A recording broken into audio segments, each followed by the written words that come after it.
Stepmom told me I would not get anything from my father's 36 million will. She sat there all happy during the reading of the will, but then the lawyer read one sentence and he smiled. My name is Lana Mason. And if you ever had a happy childhood where every evening was filled with the warmth of bedtime stories, where every step home welcomed you with the scent of your mother's baking and the tight embrace of your father, then maybe you'll understand that what I lost wasn't just a person. I lost an entire world. I used to be Daddy's little princess from the moment I learned to walk until I was 14. He always called me his little light. Every afternoon after school, I'd spot his car parked right outside the gate, the window rolled down, his hand waving, and his smile beaming beneath the sunlight. On weekends, we'd go to the supermarket together, buy frozen pizzas, and pick out an old animated movie to watch with Mom on our worn-out sofa. My family was never rich, but we had our own kind of abundance, one made of kindness, presence, and laughter. That was until one June afternoon, when my mother collapsed in the kitchen, still laughing from a joke we had shared, her hands trembling as she struggled to open a bottle of ketchup. Cancer. Terminal stage. Discovered too late. Nothing could be done. In just 5 months, the woman who had been the heart of our home withered away strand by strand of hair, smile by fading smile, breath by breath. I don't remember how many nights I secretly curled up beneath her hospital bed, listening to her soft groans, too afraid to cry. My father lost more than 20 pounds. He cried in front of me for the first time. And it was also the last. Because less than 6 months after my mother passed, my father brought home another woman, Vanessa Langston. A woman with a smile as sharp as a blade and eyes so tender they made my skin crawl. Vanessa used to be a colleague, my father said. She's been helping me get through the hard times. He repeated that line so many times it became meaningless. But what truly silenced me was the way he held her hand in the kitchen, the very same spot where my mother once stood, pouring milk into my glass every morning. Vanessa started spending the night after a few weeks. She moved her things into my father's bedroom, the room my mother, once decorated with heart-shaped pillows and the sparkly pink nightlight I had gifted her for Christmas in 5th grade. No one asked me. No one cared how I felt. Then one day, I came home from school to find my bedroom, my childhood room, covered in cat stickers and award certificates completely cleared out. My father told me, from now on, you'll sleep in the living room. That room is for Kyle, Vanessa's son. Kyle was 9 at the time. He started calling my father Dad just 3 weeks after they met, but for over a year, he only referred to me as she, never as sister. I moved onto the stiff sofa, my head just inches from the glass door. Every morning, Vanessa would walk past me, tap my foot with her high heels, and smile as if it were an accident. I cried once in front of my father asking him why he had pushed me aside like this. He stayed quiet for a long moment, then finally said, "This is what's best for everyone." I started coming home later, skipping dinner. I ate at school, studied at the library, and picked up part-time shifts at the bookstore. I was only 15. By 16, Vanessa had Kyle calling me Miss Lana because she's older than you, but she's not family. And I watched as my father, the man who once called me his little light, nodded silently in agreement. By the time I turned 17, the tension in our home had become irreparable. That was the day I received my acceptance letter to a prestigious summer program at an arts institute in New York, a chance I had worked tirelessly for, applying for scholarships and writing essays for months. I rushed home, eyes glowing, and handed the letter to my father. But before he could say a word, Vanessa cut in sharply. "New York? We don't have money for nonsense like that. You should know your place, young lady." I turned to my father. All I needed was one word of support, just one glance of approval. But he just stood there, not looking at me, not looking at anyone. I remember screaming. Not out of anger, but because it felt like my chest had caved in. My heart crushed beyond repair. I screamed for my mother, the one who once told me I could do anything. I screamed for myself, the daughter left behind. That night, I packed only what could fit into a single backpack. I left my house key on the dining table, the same table where we used to gather for toast and silly stories in the morning. I walked out without a goodbye. No one stopped me. And from that night on, I learned how to exist without needing anyone to remember that I ever did. I left the place I used to call home on a hot summer night. No dramatic exits, no tearful farewells, just the dry sound of the door clicking shut behind me. I didn't know where I was going. I only knew one thing: I couldn't stay in a house where every step I took felt like an inconvenience, and every breath I breathed felt like a stain no one wanted to see. I crashed on a friend's floor for the first 3 weeks, using an old coat as a body pillow. Then I got a job washing dishes at a small restaurant in the Latin district. The pay was terrible, my hands raw from dish soap, but at least no one looked at me with pity. I lived on every penny. Dry bread, instant noodles, tap water. No Starbucks. No midnight pizza like the kids my age. I kept every receipt like it was a survival map. I went to school by day, worked by night. At one point, I juggled 3 jobs: evening shifts at a cafe, tutoring math for a single mom's kid, and cashiering at a convenience store on weekends. I've fallen asleep on buses, eaten cold rice walking through snow, and had my wages stolen. But never, not once, did I go back to knock on that door. Not a single message. Because I knew there was no one on the other side waiting. At 18, I got into a top university in another state. Psychology. It sounded noble, though plenty of people told me straight to my face, "That degree won't pay your bills." I smiled softly. Pay my bills? I had been paying my own way since I was 17 by scrubbing toilets and wiping down greasy tables. I thought I'd be fine. But, truthfully, there were times I wasn't. There were nights I had to choose between buying textbooks or paying the electric bill. During finals, I sat in the library with bloodshot eyes from sleep deprivation, my hands trembling from hunger. On Thanksgiving, the dorms were empty, everyone gone home, and I lay curled up under my blanket, staring at a blank messaging app. No one checked in. No. "Are you okay?" from Dad. No happy birthday from anyone who used to call themselves my family. During those 6 years, I completely disappeared from their world. And they never once came looking. Every now and then, I would secretly check Vanessa's Instagram, driven by nothing but bitter curiosity. She often posted pictures with Kyle, my father, standing in the background, his hand gently resting on her son's shoulder, as if he had never had a daughter before. There were photos of giant birthday cakes, golden beach vacations, and captions so polished they cut. "Family is where there's a loving husband and a hard-working son." So proud of Kyle, the only child I've ever needed. I used to take screenshots of those captions, not to do anything with them, just to remind myself to never forget what it felt like to be erased so completely. Strangely, the more I was excluded, the more determined I became to live with integrity. Not to prove anything to them, but because I didn't want to become like them. I held on to the values my mother once taught me: gratitude, honesty, never using hate as revenge. I enrolled in community counseling courses, worked as a research assistant for a professor, wrote articles for the student journal. I didn't have much, but I had something they never gave me: a belief in myself. By my final year of college, I was awarded a full scholarship for a master's research program. On graduation day, I did something even I couldn't fully explain. After years of silence, after being forgotten time and time again, I typed out my father's old email address and hit send. It was just a simple invitation. No bitterness, no accusations, just: "My graduation will be held at 9 a.m. this Saturday at the main auditorium. If you're free, it would mean a lot to see you there."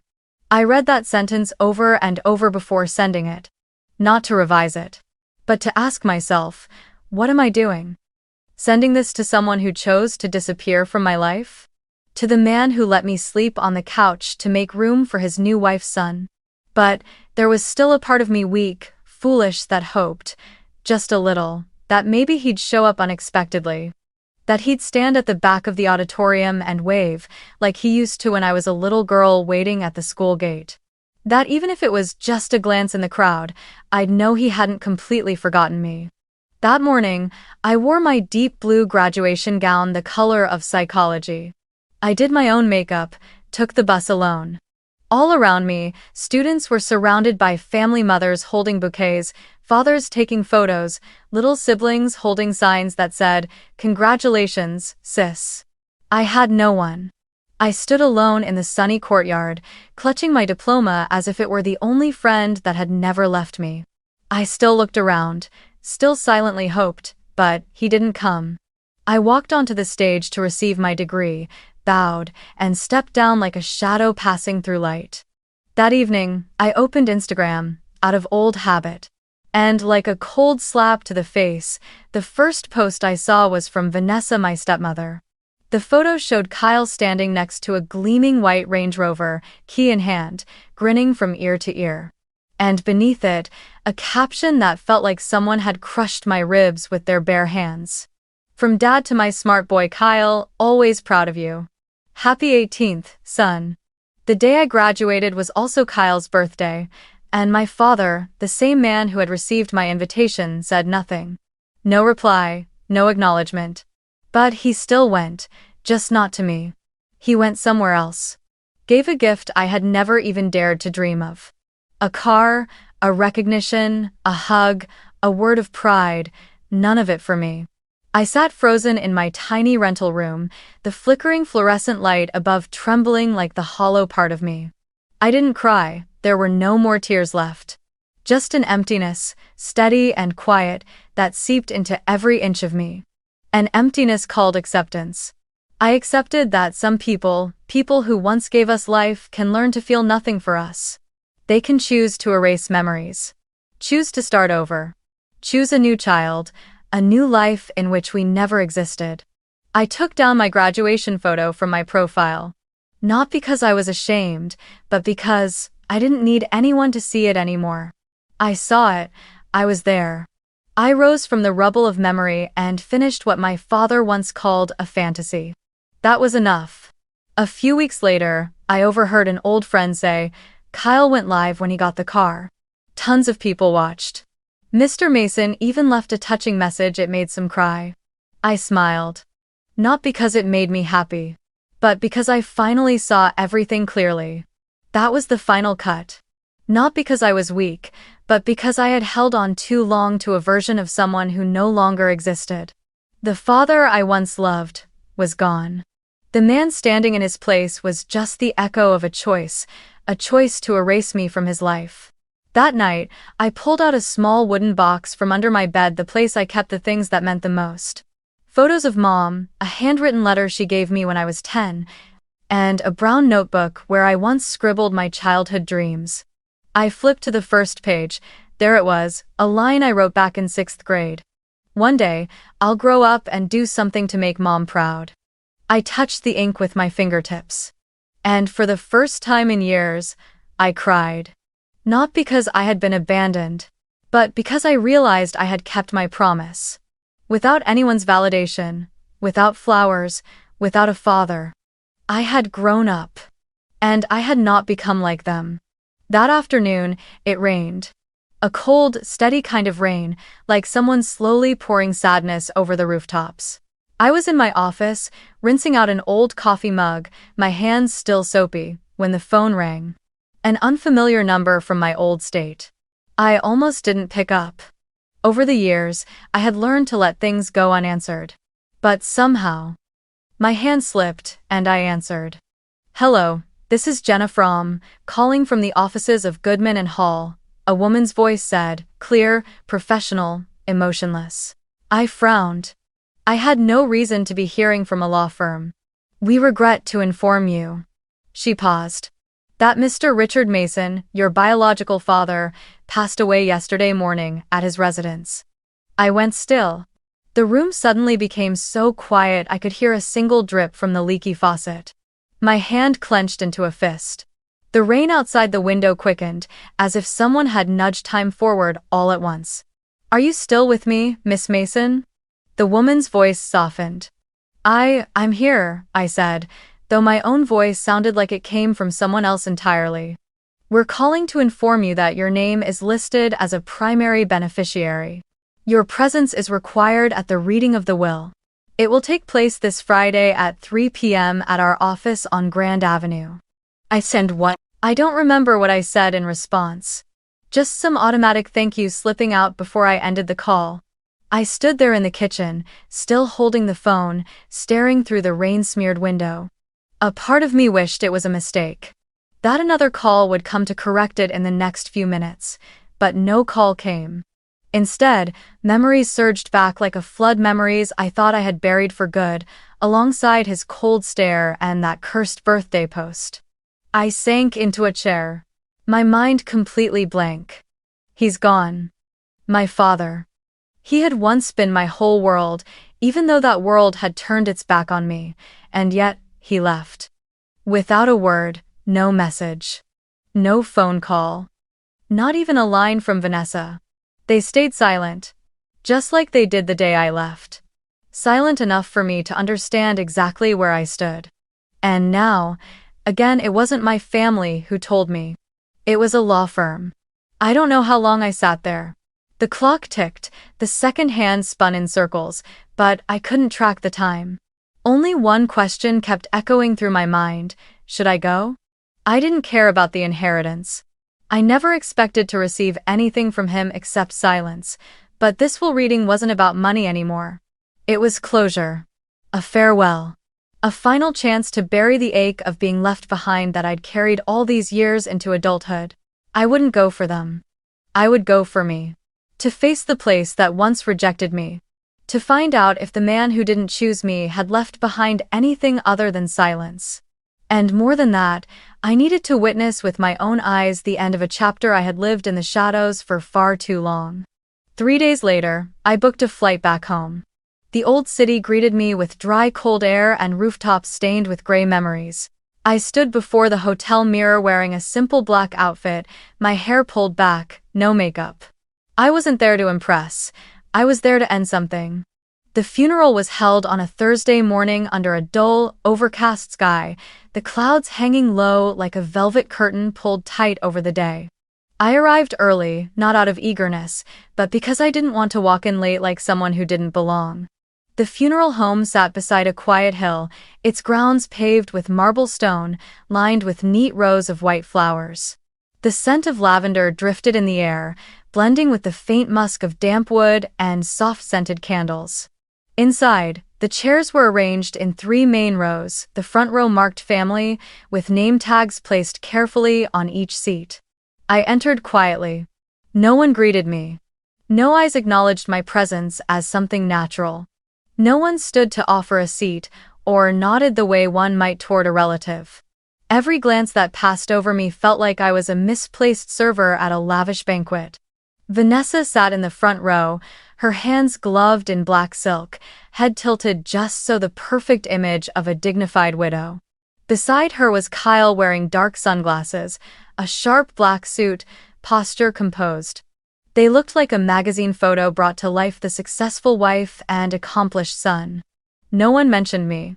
Not a single copy of the memorial program had my name. There was no seat marked Lana Mason. I stood still, eyes fixed on the nameplates. Vanessa Langston Mason, spouse. Kyle Mason, son. Then I turned and quietly walked to the back row, choosing a seat in the farthest corner where no one would notice if I cried, or if I stood up and walked out. A middle-aged man, probably one of my father's business partners, leaned over and whispered to the woman next to him. Though their voices were hushed, I heard every word. "Who's that girl?" Someone said she's his daughter from a previous relationship. Hasn't been around in years. Not really close. Practically absent from Mason's life these days. I curled my fingers tightly into my palm. Not out of anger, but sadness. Sadness at how easily people rewrite someone's story with just a few whispered lines. They didn't know I was once his little princess. They never saw me sleeping under his desk when Mom had to travel. They didn't know I spent hours drawing a Father's Day card for him in 2nd grade.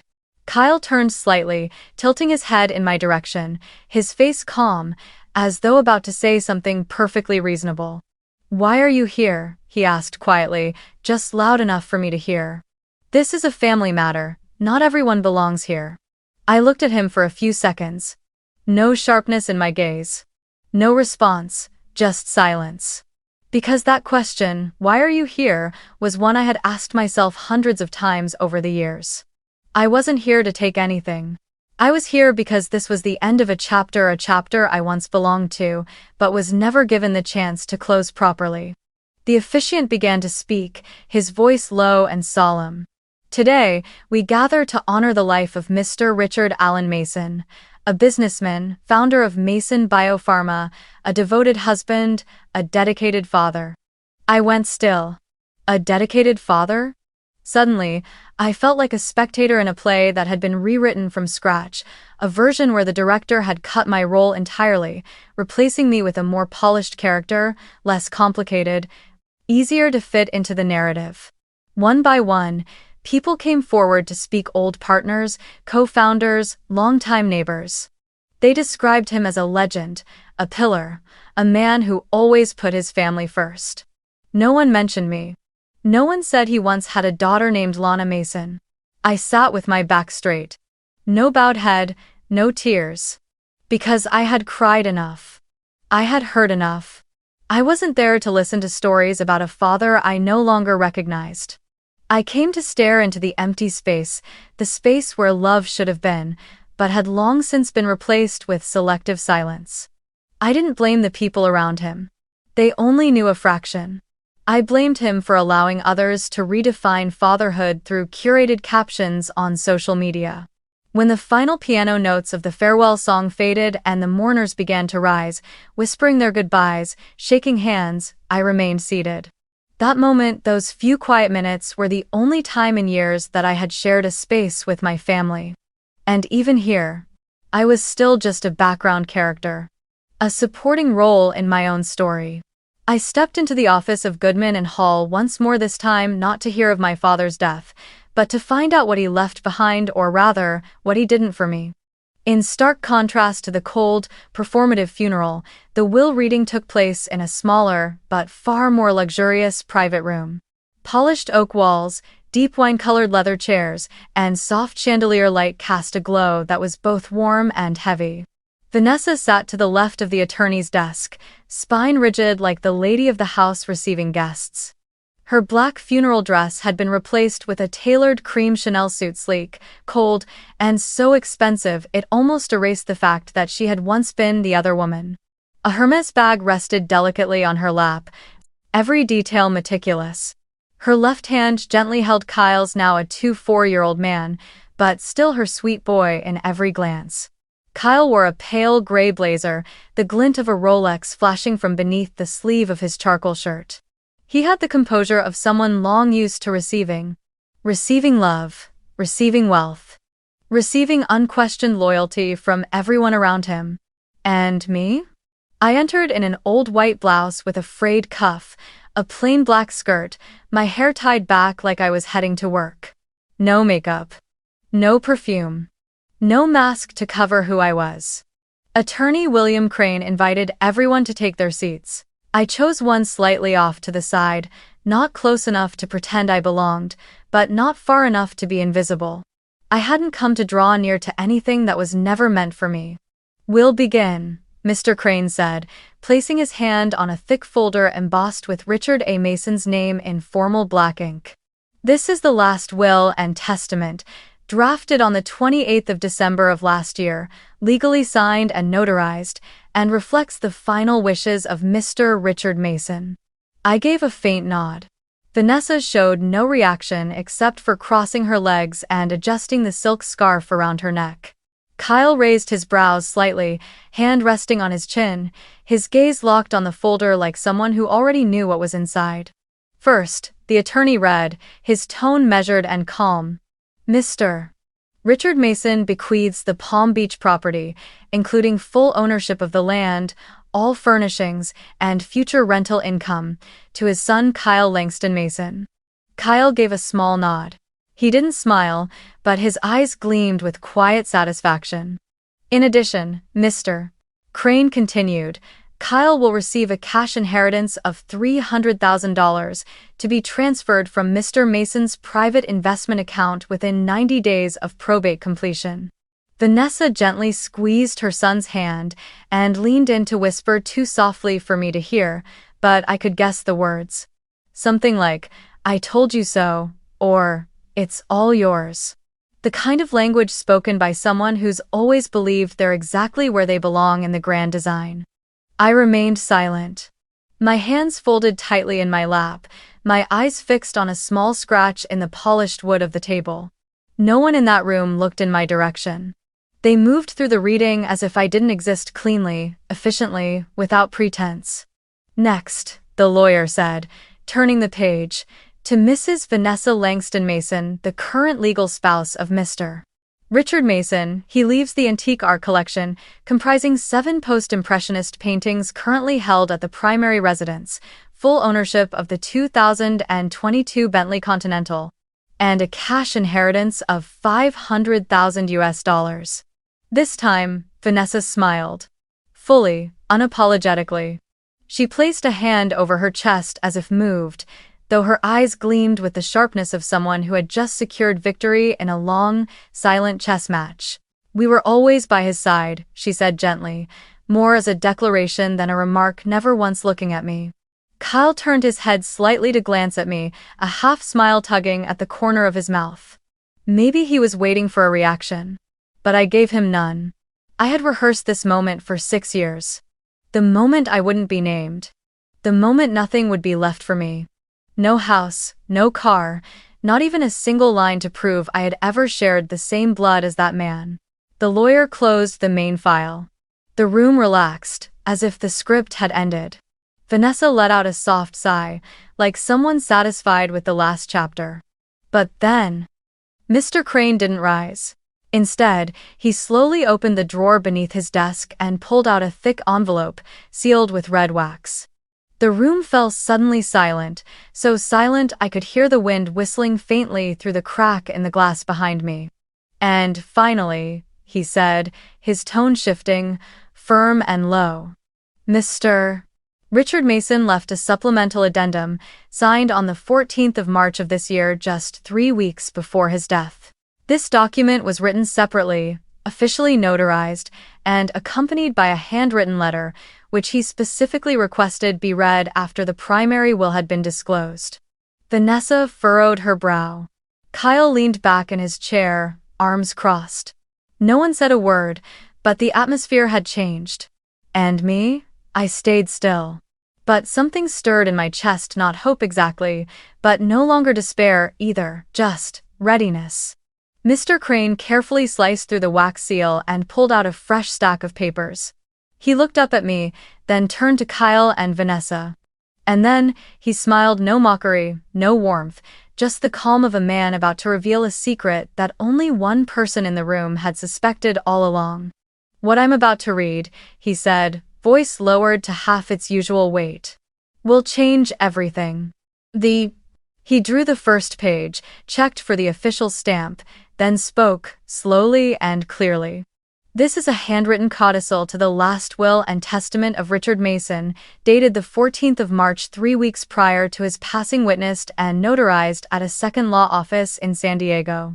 I sat up just a little straighter, my chest tightening under a slow, rising heat that pressed against my ribs. Vanessa shifted in her seat. Kyle furrowed his brows, his lips pressed into a hard line, one finger tapping the armrest of his chair with mounting tension. He could feel it, something wasn't right. Then, the lawyer began to read. "I, Richard Allen Mason, in full mental clarity and sound health at the time of writing, hereby add the following provision to my will." It felt as if the entire room had stopped breathing. My lips were dry, my hands tightened in my lap, but I kept my gaze on Mr. Crane, revealing nothing. "I am fully aware of the mistakes I've made in the past. The words left unsaid, the wrongs left unrighted, they have quietly eaten away at me until the final days of my life." A chill crept down my spine. "Therefore, I state clearly, the entirety of my shares in Mason Biopharma, valued at $24 million US, the remainder of my real estate holdings, including the estate in Aspen, the Manhattan penthouse, and the Napa Valley vineyard, as well as the full balance of my private trust fund, amounting to $36 million are hereby left to my only biological daughter, Lana Elise Mason.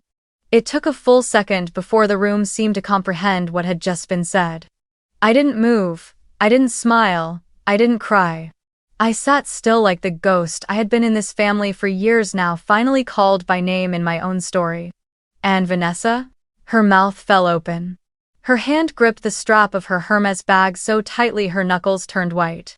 A small, strangled sound escaped her throat, as if she meant to say something but no words came out. She turned to the lawyer, then to Kyle, then to me. Her eyes flashed with panic, the triumph on her face vanishing without a trace, replaced by disbelief and something dangerously close to fear. Kyle wasn't as composed. He shot to his feet, his chair clattering backward, the sound of wood against tile echoing sharply through the room.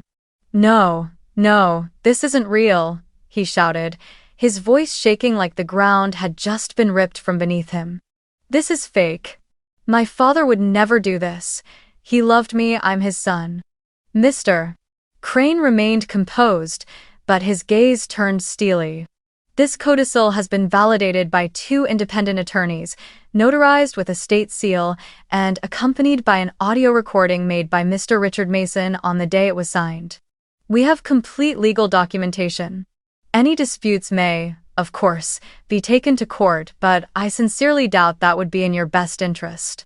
Kyle stood frozen, his face flushed red, hands trembling with rage. Vanessa reached for his arm, trying to pull him back down, but even she couldn't hide her panic. Her silk scarf had slipped slightly to one side. A loose strand of hair fell across her forehead. For the first time since I walked into this room, she no longer looked like a symbol of control and power but a woman completely unmoored.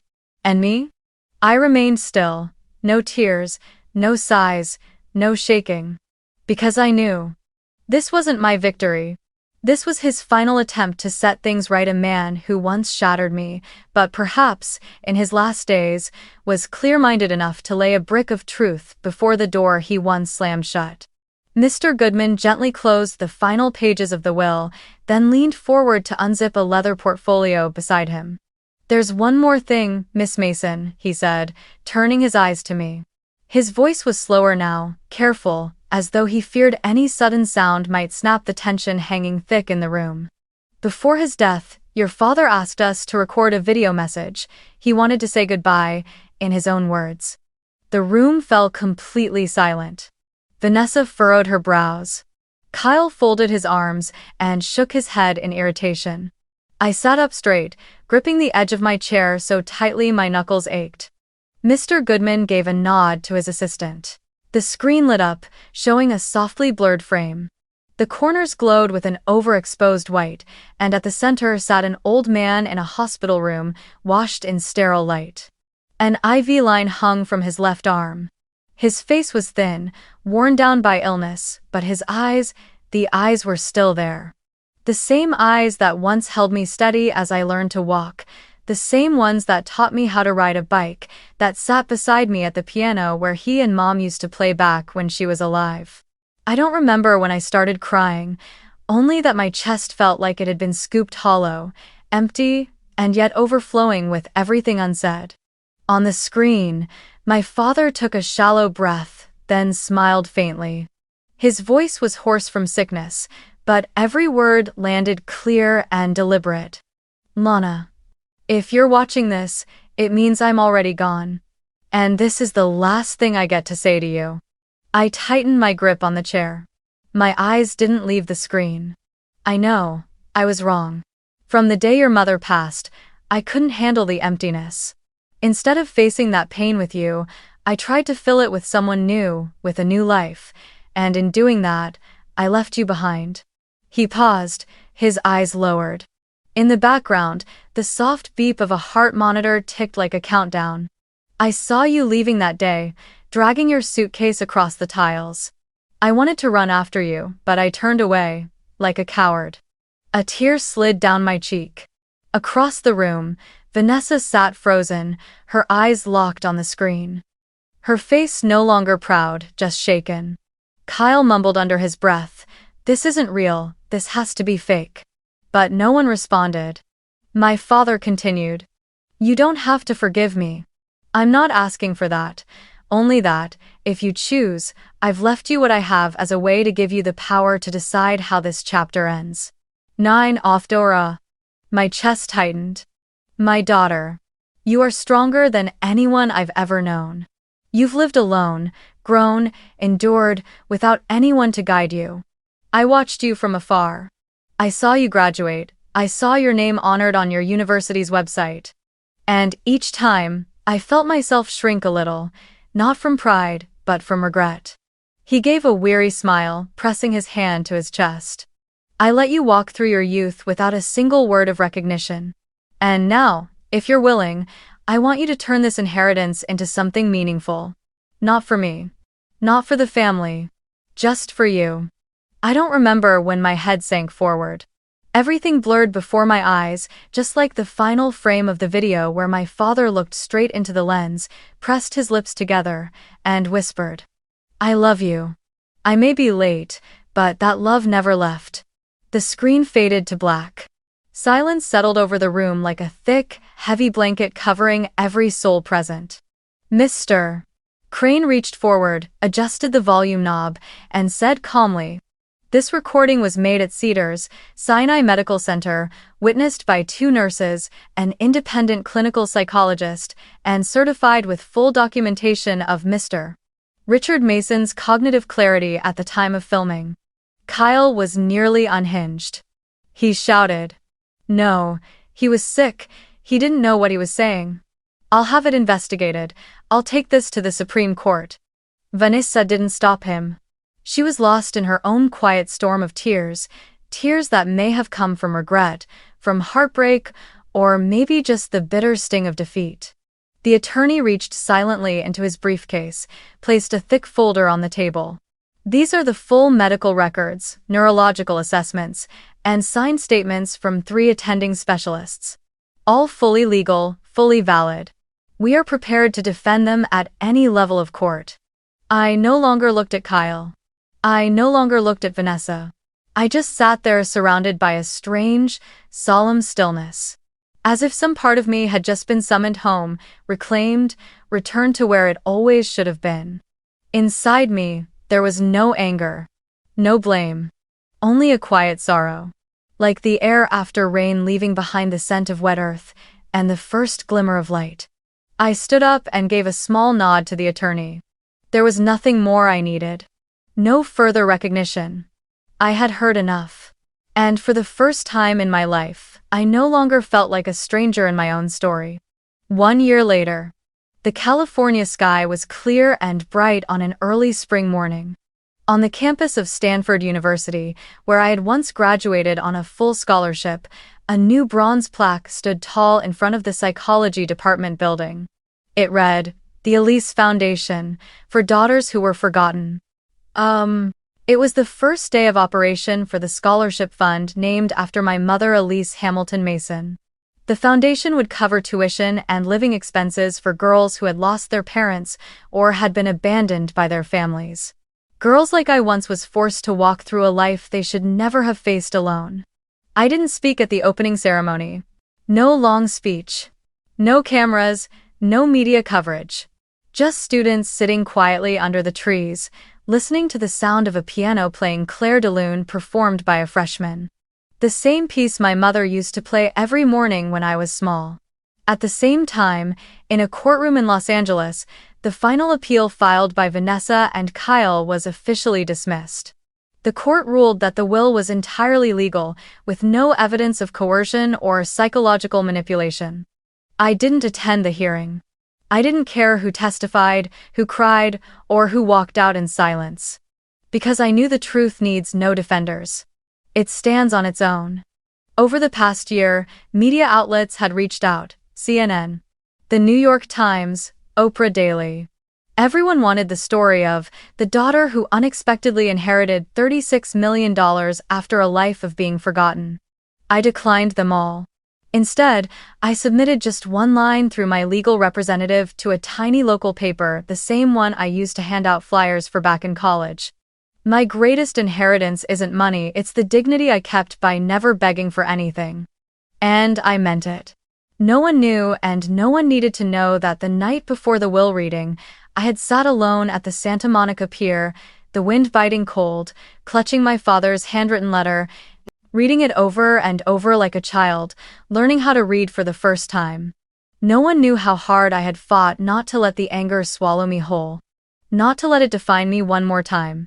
Once, I walked past a vintage furniture store and saw a piano identical to the one my mother used to play. I bought it.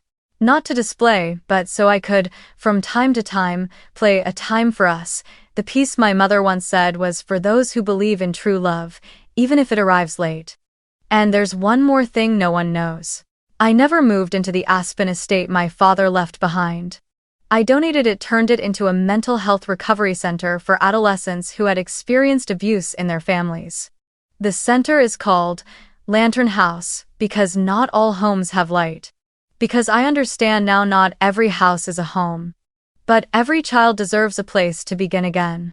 I haven't seen Vanessa or Kyle since the day of the will reading. I don't know how they're living, where they are, or whether they've changed. And honestly, I don't care anymore. Because my journey was never about revenge. It was about returning. To myself. To the little girl who was pushed out of her room.